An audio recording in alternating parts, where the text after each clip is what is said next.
Hey guys, welcome back to Total Tactics FPL. It's Fran here, and I'm back with my Game Week 14 review. Now, I'm doing this video a little bit early just because I don't expect that my rank will change too much after the next few games tomorrow. Ramsdale is the only true, I guess, rank killer that remains that can kind of ruin my game week. But I expect that United will probably do quite well in that game. Obviously, the only real thing to review this week is the fact that we've learned a big lesson with not going for the SALAH captaincy, and we've heard a lot with the minus 13. Overall, though, the game week was actually really good so far. I still have Tony, who can actually come off the bench for James tomorrow, so that should be hopefully at least an added 2 points. And then Kane can hopefully provide something versus Brentford as well. When I look at this game, I'm not too worried about Tony blanking. I think he probably will.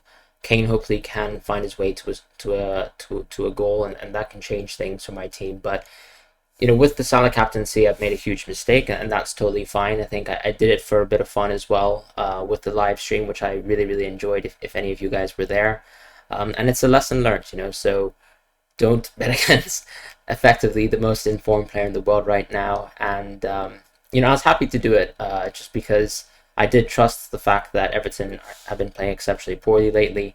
Richarlison had a great assist to Gray. And also, I think Salah had a fantastic performance as well. Once again, very great balls where he was able to run off players like Coleman, and then also the fantastic pass from Henderson, where honestly he's on another level. And I can't even see myself really captaining Kane versus Norwich next week, especially since we've seen that this Norwich team has improved quite a bit lately.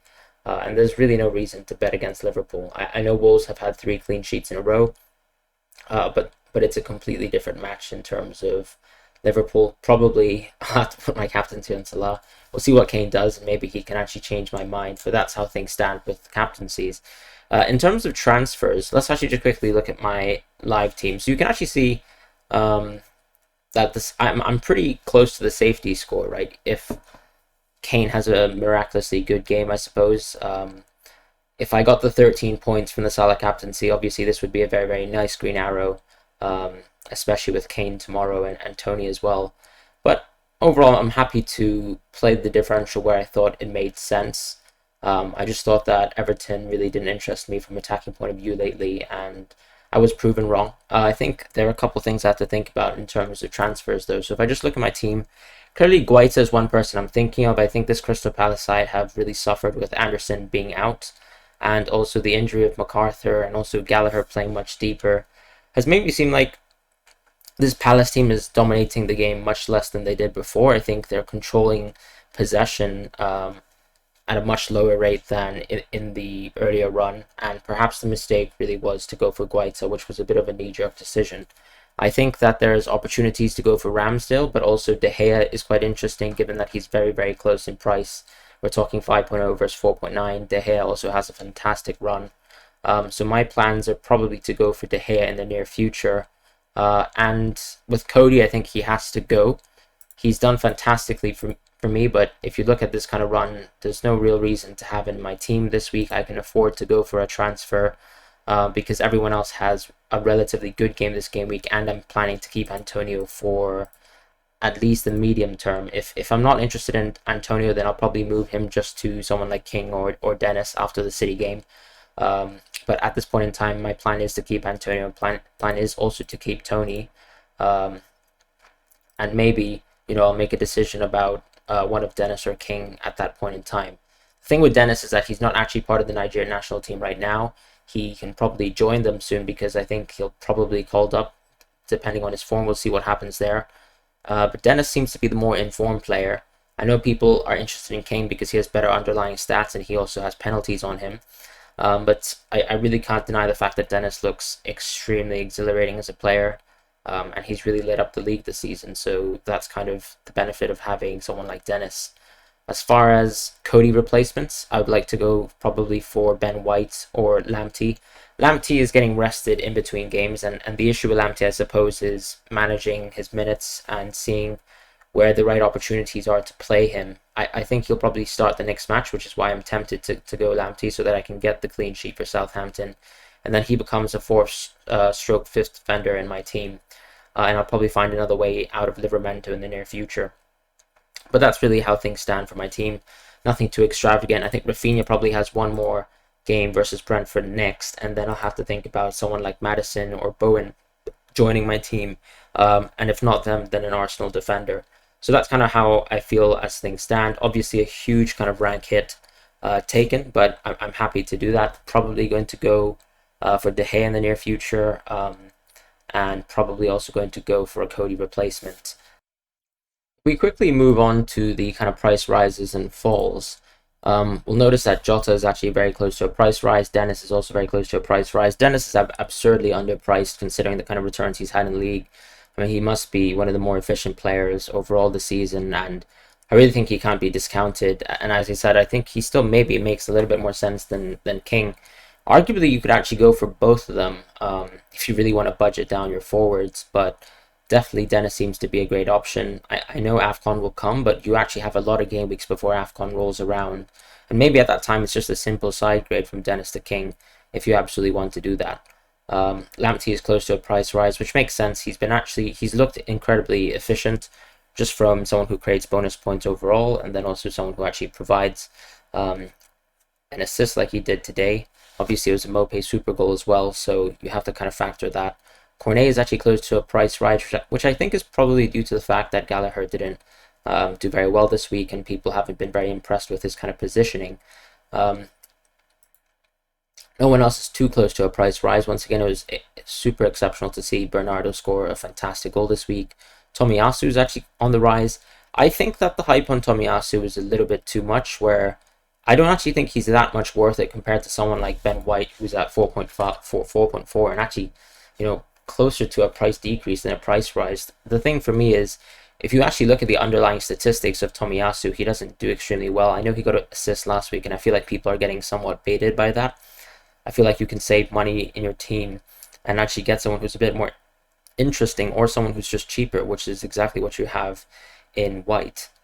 As far as the other transfers, nothing too exceptional. Chalobah going up is interesting. I guess maybe players think that they could have him as a bench option. Wilson going up is interesting as well. He obviously got the penalty this week, which was good. I mean, once again, it just justifies sometimes why you have these forwards who can kind of bail you out with no reason. It's kind of like what happened with Rafinha this week, who, in a sense, was very lucky to get his penalty. But Wilson is kind of arriving at the end of what should be a good run of fixtures for him. I think going into Wilson now, I wouldn't say it's FOMO. I would say it makes sense because probably Jimenez has worse fixtures, and arguably Antonio has similarly poor fixtures and is less informed than Wilson. So it's a justified move, I think, if you want to stay within that kind of price range, but I wouldn't say it's a fantastic move. I'd probably say moving into enablers makes a little bit more sense at this point in time for me. As far as price decreases, nothing too exceptional once again. Cresswell decreasing just due to the fact that I think he has injury concerns. No one else who's really too interesting at all. Martinez falling. A little bit weird because I think Aston Villa have looked quite good under Gerrard, and I think the result versus Man City was actually expected. Not only that, but I think they actually played very formidably in the second half. They pressured Man City a lot and actually looked very competent. I would say Aston Villa are still a side to look out for, and the rest don't seem too interesting. If we actually look at transfer trends for the forwards, makes a lot of sense. A lot of people are just going straight out of Antonio. I feel like the Tony transfer might be a little bit late. Dennis is a very, very clear and obvious move, and I think people should be happy to do that. Say Maximum is someone who people are fizzling out from. Once again, it's the case that he's clearly not as talismanic as Wilson, and then he doesn't get bailed out by penalties. Pukki is also an interesting option, and Watkins too, that people have gone and moved on to. I would say Pukki looked great. He was someone I shouted out on Twitter a few weeks ago, but once again, his run is getting a little bit tougher. Watkins is a weird one where I don't think he has the best fixture run, but if this Aston Villa side play towards the level that we think they should, then arguably he's still a good pick to have. And that really depends on whether he can continue scoring in these kind of big games scenarios, which we know he has been able to. And the fact that I think Aston Villa were actually able to create consistent chances for City tells me that Watkins should be a very, very interesting forward differential for the weeks to come. In terms of the midfielders, for some reason people still have Benrahma. Everyone's just purely moving to Jota. I imagine this is more of the casuals moving out of Benrahma, but Bernardo and Maddison have been moves that people have made. Some people have moved right into Rafinha. I wouldn't do that because the fixtures are getting so rough. Bernardo and Maddison make a lot of sense. Maddison has looked exceptional as of late. I think FPL Mate went for Maddison this week, so shout outs to him for doing a fantastic move there. Bernardo was someone I have been saying for the last few weeks that is a great hedge to Foden, and if you wanted to side grade a Man City midfielder, was the one to pick. I know Gundogan was benched, which is really unfortunate, I guess, for people who went for the side grade there, but at least maybe your bench comes into play. A little bit weird that we've seen him be benched. I guess, you know, with KDB coming back, his interest as a pick probably is a little bit less so compared to Bernardo, who seems a bit more essential and talismanic towards the team and Pep's kind of understanding. He clearly doesn't get the underlying stats that Foden or Gundogan have, but for me, Bernardo is fantastic. It's mostly also due to the fact that Gundogan takes set pieces, so that kind of inflates some of his stats, whereas I think Foden is someone who actually does extremely well in open play and actually deserves the stats. Bernardo is someone who just passes the eye test. In contrast to that, you know, he doesn't have fantastic underlying stats, but we can see on the field that he's having an impact in game to game, always finding himself in great positions to assist or to finish, and he's done that all season. As far as defenders, nothing too exceptional. I'm not sure why people moved away from James. Definitely, I think moving towards Rudiger as a side grade. Interesting that people have gone for Robertson, although I still think Jota makes a lot more sense. Reguilon is an interesting one. I think you have maybe 2 more fixtures left of Leeds, and then I guess my question for Reguilon is that he doesn't become a fixture in your team, you know, on a weekly basis, at least from what we've seen so far from Spurs. So that's my kind of worry. A lot of people going to Diaz, which is interesting, I guess, because he scored a goal, but in reality, I think there's a lot of flip-flopping going between Diaz and James owners, and that's probably more of a casual move this week. A lot of people moving still into Cancelo, which is fine because I think it just seems like a lot of people are moving away from these differential defenders that haven't been that effective lately. Shaw is going to be an interesting option very, very soon because with the new manager, maybe he has a more, you know, or an increased and more efficacious role, and they play actually better. But I still think De Gea is actually good value for money as a Man United defender over that run, and there's also just as much possibility of someone like Telles usurping Shaw under the new manager. We'll see what happens there, but I think that's probably unlikely. The last trend is going to be goalkeepers.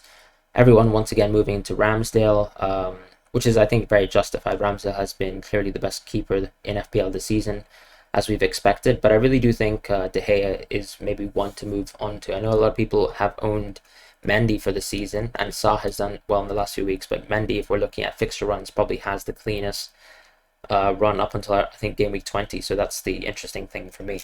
But that's it for me for now for this video, guys. I hope you guys have a wonderful week ahead. Make sure to keep captaining Salah, and I hope you guys take care.